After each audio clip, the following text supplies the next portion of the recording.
নমস্কার বন্ধুরা, রান্নু রান্নাঘরে আবারও একটা নতুন রেসিপিতে আপনাদের সবাইকে স্বাগত।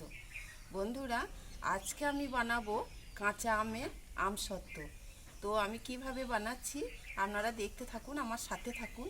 প্রথম থেকে শেষ পর্যন্ত ভিডিওটা যেন অবশ্যই দেখবেন, আর ভালো লাগলে একটা লাইক দিয়ে আমার পাশে থাকবেন। তাহলে চলুন আমি রেসিপিটা শুরু করি। এখানে আমি 4টে কাঁচা আম নিয়ে নিয়েছি। আমগুলোকে আমি ধুয়ে পরিষ্কার করে নিয়েছি। এবার আমি আমগুলোকে কেটে নেব।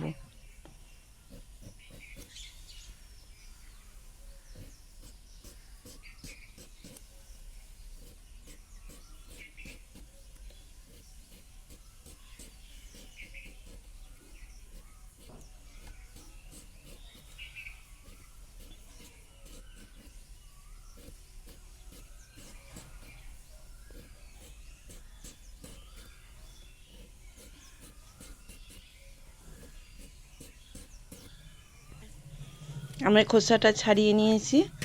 এবার আমগুলোকে আমি ছোট ছোট পিস করে কেটে নেব। বীজটা বাদ দিয়ে দিলাম।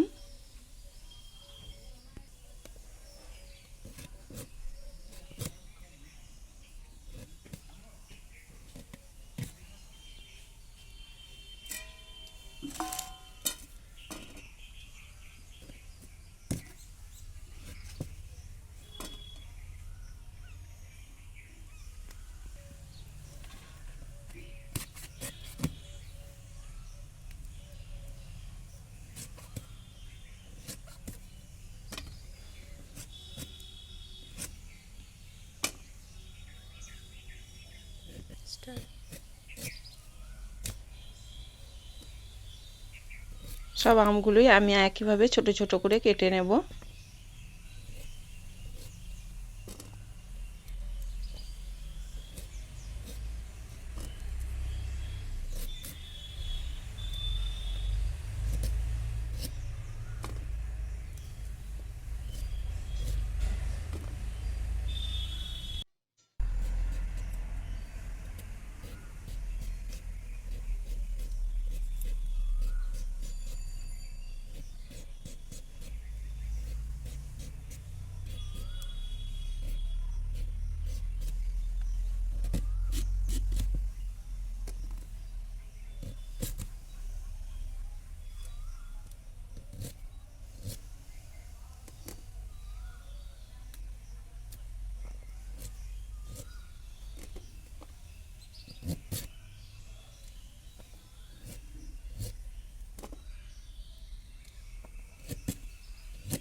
সব আমগুলোটাই আমি ছোট ছোট টুকরো করে কেটে নিয়েছি।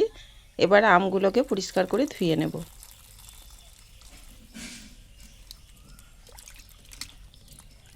আমি এখানে 4টে আম নিয়েছি। আপনারা চাইলে আমের পরিমাণটা আরও বাড়িয়ে দিতে পারেন, কম বেশি করে নিতে পারেন। এবার আমগুলোকে আমি ধুয়ে নিলাম।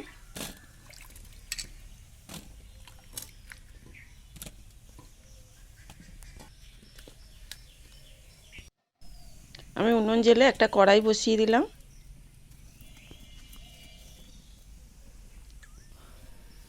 কড়াইয়ে দিয়ে দিলাম জল। জলটা এমন পরিমাণ দিতে হবে যেন আমগুলো ঠিক সিদ্ধ হয়ে যায়। খুব বেশি জল দেওয়া যাবে না। এবার আমি আমগুলোকে জলের মধ্যে দিয়ে দিলাম।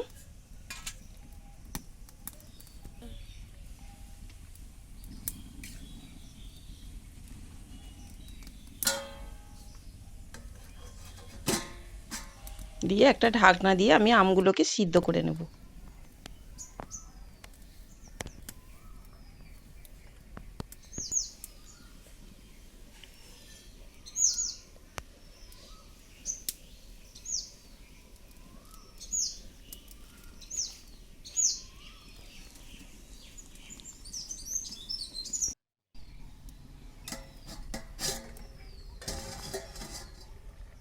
ঢাকনাটা খুলে নিলাম। দেখুন বন্ধুরা, আমগুলো আমার ভালোভাবে সিদ্ধ হয়ে গেছে।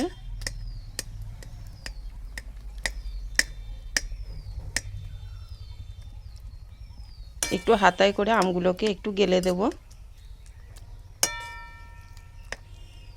জলটাও দেখুন ঠিক এরকম দিতে হবে, আমের সাথে একদম জলটা ঠিকঠাক হয়েছে। এবার এখানে আমি একটা ছাকনা নিয়েছি, ছাকনা দিয়ে আমি আমগুলোকে ছেঁকে ওর মাড়িটাকে বার করে নেব।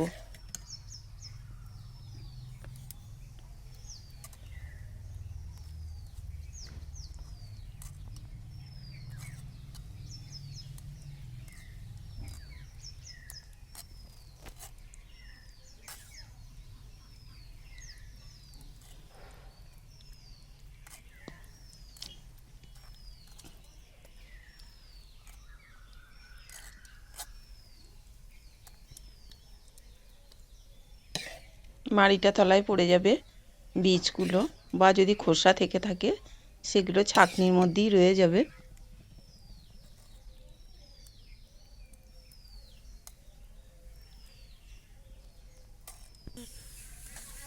দেখুন বন্ধুরা, আমি পুরো আমের যে মাড়িটাকে বার করে নিয়েছি আর খোসাগুলো বীজগুলো ওপরে রয়ে গেছে। আমি ওই কড়াইয়ের মধ্যেই ওইটাকে আবার ঢেলে দিলাম মাড়িটাকে।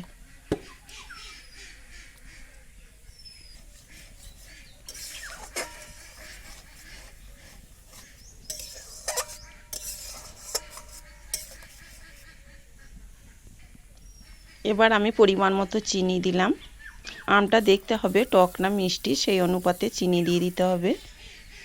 আমি এখানে 1 কাপের মতো চিনি দিয়েছি।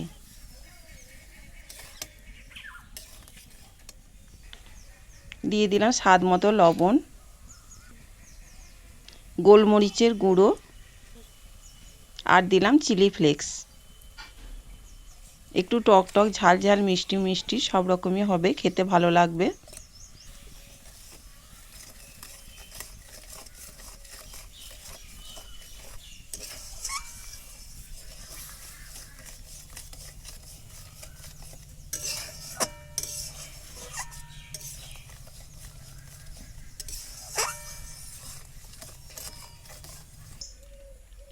যেহেতু এটা কাঁচা আমের আমসত্ত্ব, তাই সামান্য একটু গ্রিন ফুড কালার দিলাম কালারটাকে সুন্দর করার জন্য।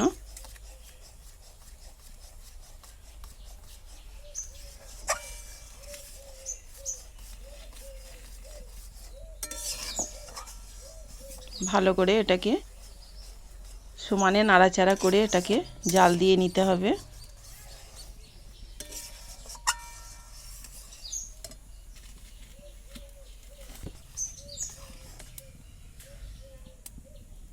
দেখুন বন্ধুরা, টপ টপ করে পড়ছে, তার মানে এখনো একটু জাল দিতে হবে।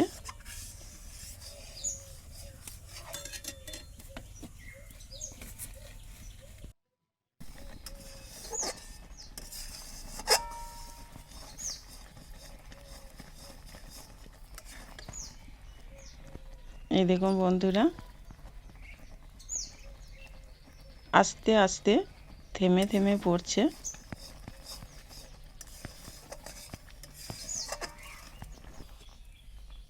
এই দেখুন আস্তে আস্তে থেমে থেমে পড়ছে, তার মানে এটা আমার হয়ে গেছে, রেডি হয়ে গেছে।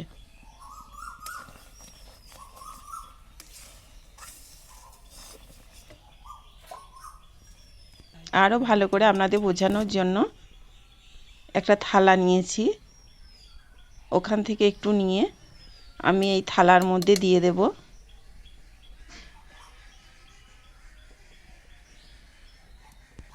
এই দেখুন আমি থালাটা কাত করছি, কিন্তু এটা গড়িয়ে কোনো দিকেই যাচ্ছে না, এক জায়গাতেই রয়ে গেছে।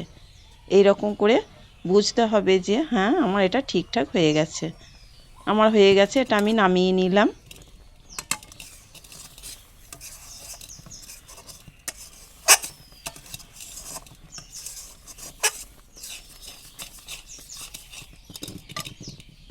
এখানে আমি দুটো থালা নিয়েছি, থালা দুটোকে মুছে পরিষ্কার করে নিলাম। এবার দুটো থালার মধ্যেই দিয়ে দিলাম সাদা তেল।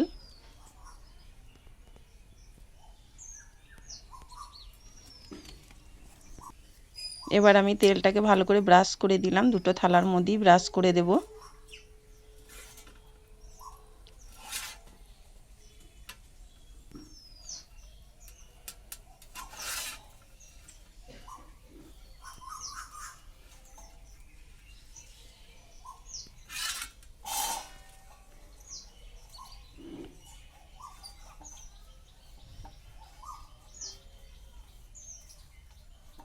দুটো থালার মধ্যেই ব্রাশ করে দিলাম।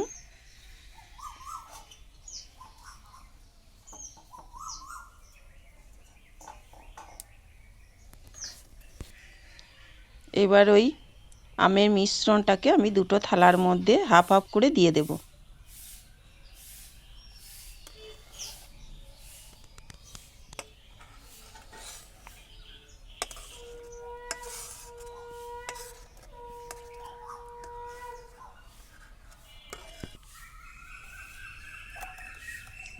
এবার পুরো থালাটাময় এটাকে আমি সমান করে দিয়ে দেব।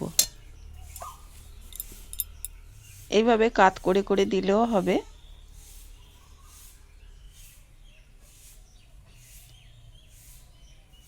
এতে দেরি হবে।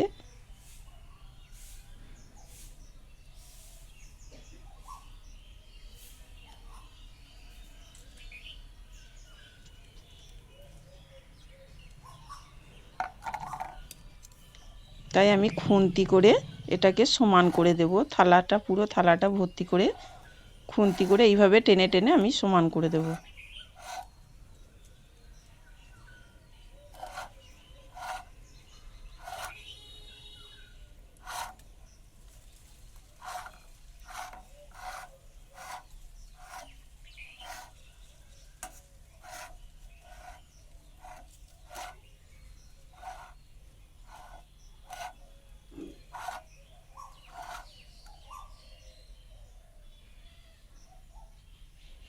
আস্তে আস্তে করে এইভাবে পুরো থালাটা ভর্তি করে দিতে হবে।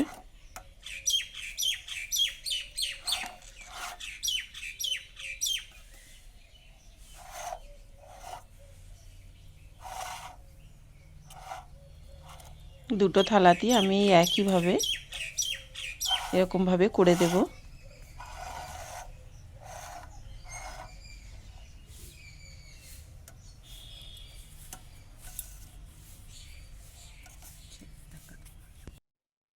দুটো থালাতেই আমি এইভাবে একইভাবে এই দেখুন থালাটা দুটো থালাতেই ভর্তি করে দিয়েছি।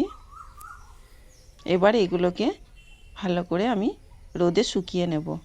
তো চলুন রোদ্দুরে নামিয়ে দিয়ে এগুলোকে।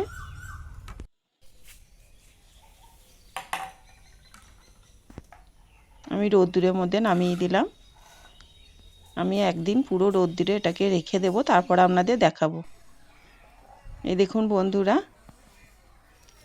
আমি রোদ্দুর থেকে তুলে নিয়েছি, এগুলো আমার হয়ে গেছে। এই দেখুন থালাটা উল্টে দিলেও পড়ছে না, তার মানে ঠিকঠাক হয়ে গেছে এগুলো।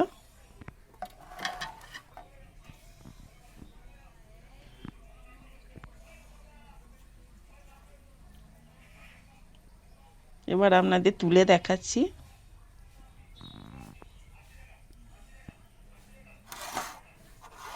দেখুন কত সুন্দর উঠে যাচ্ছে।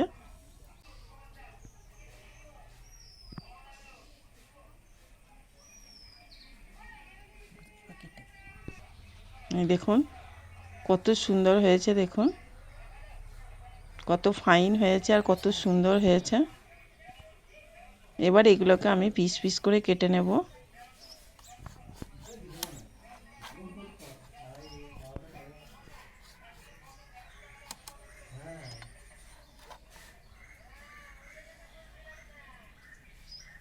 আমি রোল করে নেব এগুলোকে।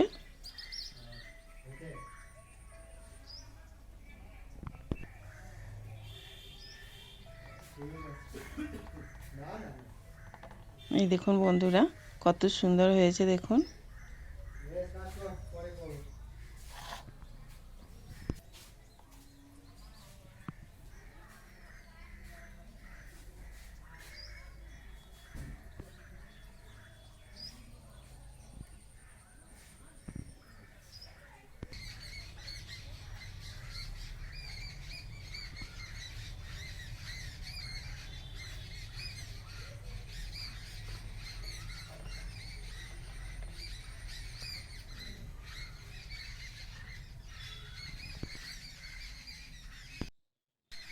এই দেখুন আমার আমসত্ত্ব রেডি হয়ে গেল।